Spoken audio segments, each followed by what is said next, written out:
Hola, bienvenidos a Mamá 411 Podcast, un espacio semanal en español que ofrece información, recursos y sugerencias para padres criando hijos multilingües y multiculturales, a cualquier edad y en cualquier parte del mundo.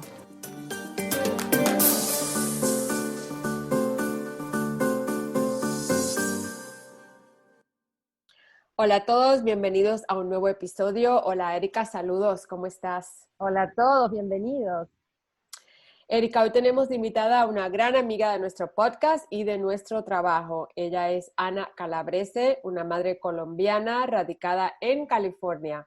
Ana está criando 2 hijos bilingües y biculturales y vamos a platicar de su trayectoria y de su experiencia que esperamos sea de mucho beneficio para los padres que nos escuchan. Bienvenida, Ana. ¿Cómo están las cosas en el norte de California?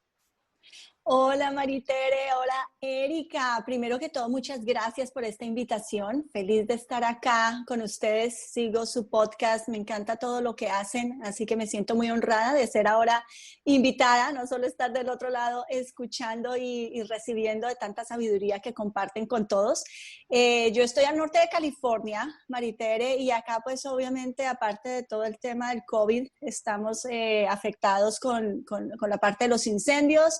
Gracias a Dios, donde yo vivo no tenemos incendios muy cerca, pero recibimos todo el humo, así que llevamos bastantes semanas encerrados, sin abrir ventanas, con aire tóxico, pero bueno, pidiendo que esto pase rápido y nos movamos a una nueva etapa para el mundo entero.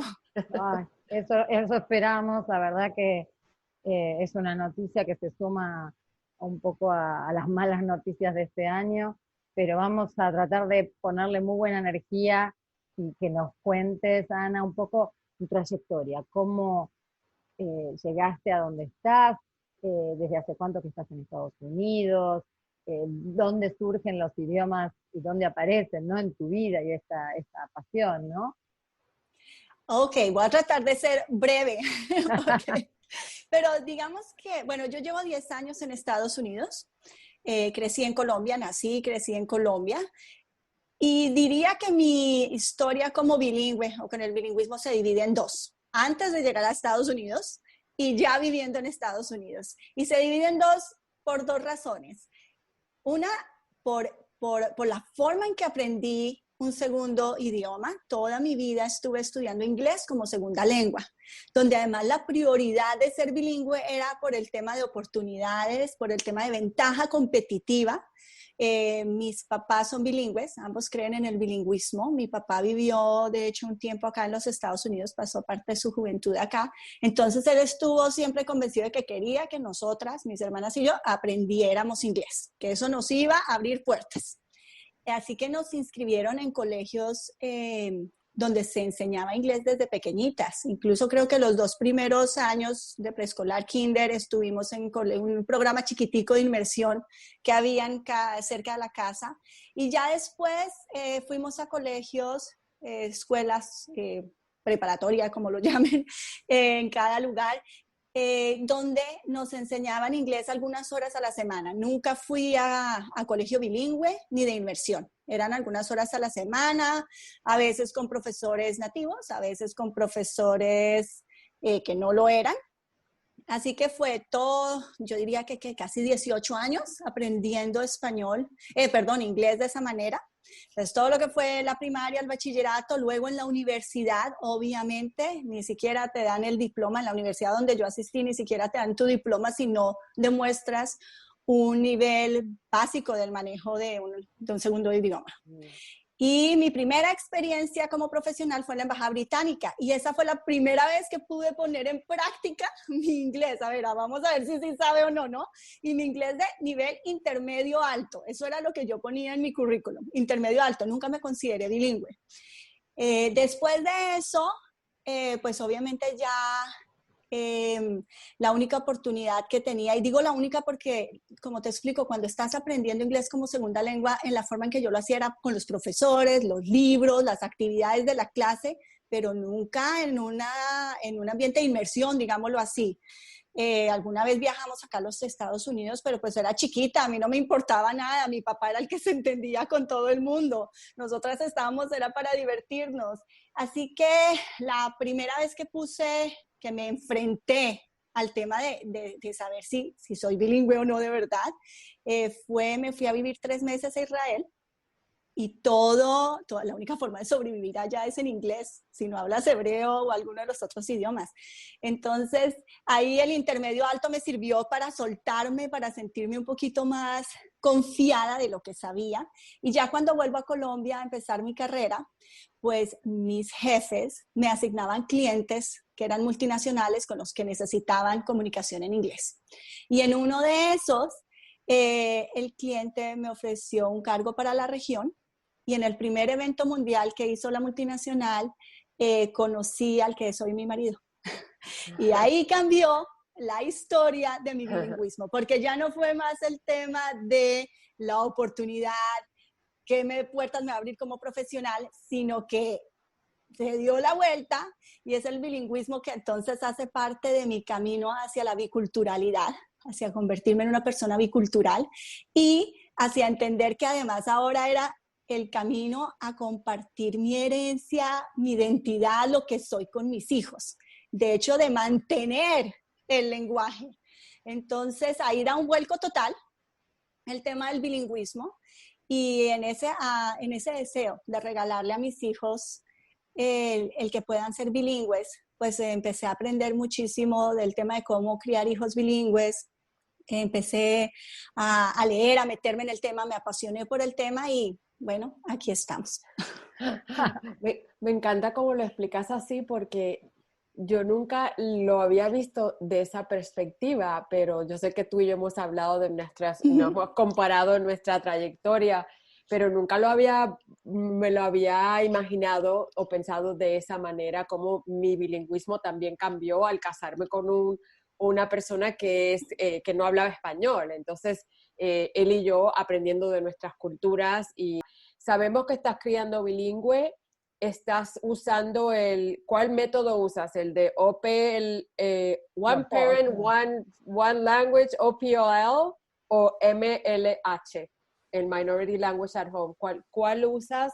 ¿Por qué lo escogiste? ¿Qué edad tienen tus hijos ahora? ¿Crees que mientras más grande el niño es más difícil mantener la consistencia? Hablamos un poquito de ese aspecto.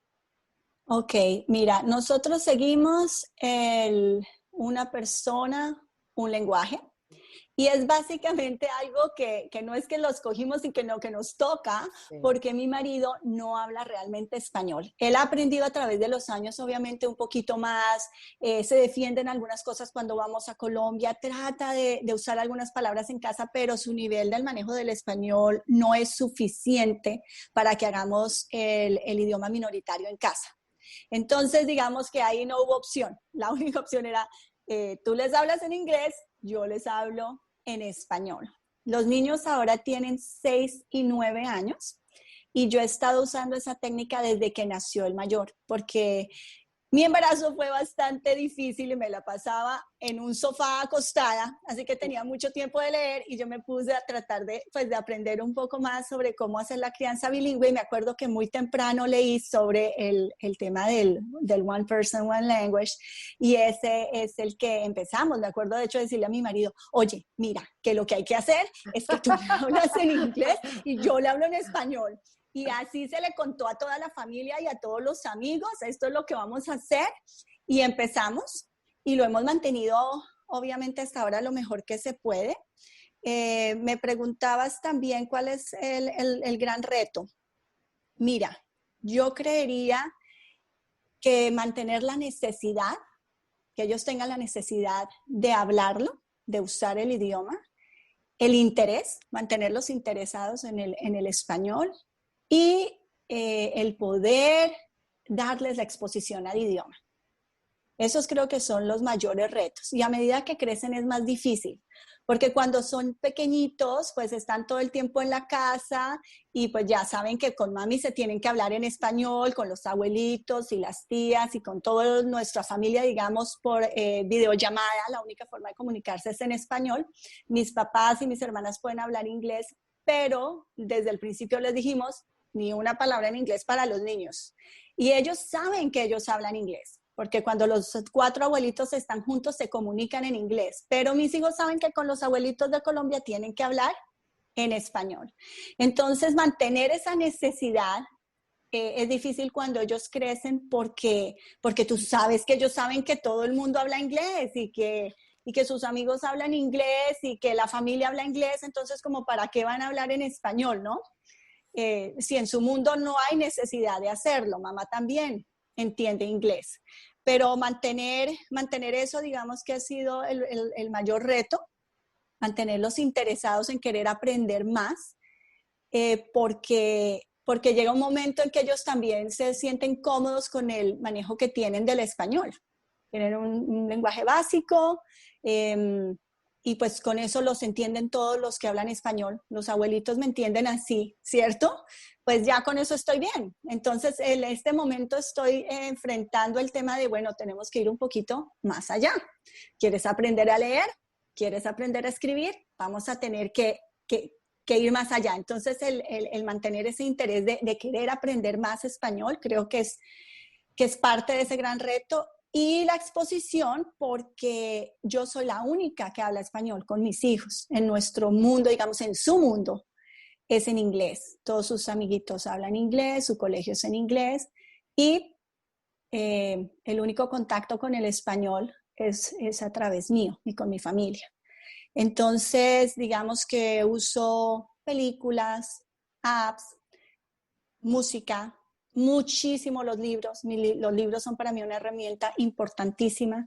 Tratamos de viajar, sin embargo, no hemos podido viajar los últimos años. Así que mis papás vienen una vez al año, veo a mis papás o a una de mis hermanas, y cuando vienen, pues están inmersos, digámoslo así, en el español, pero por unas cuantas semanas.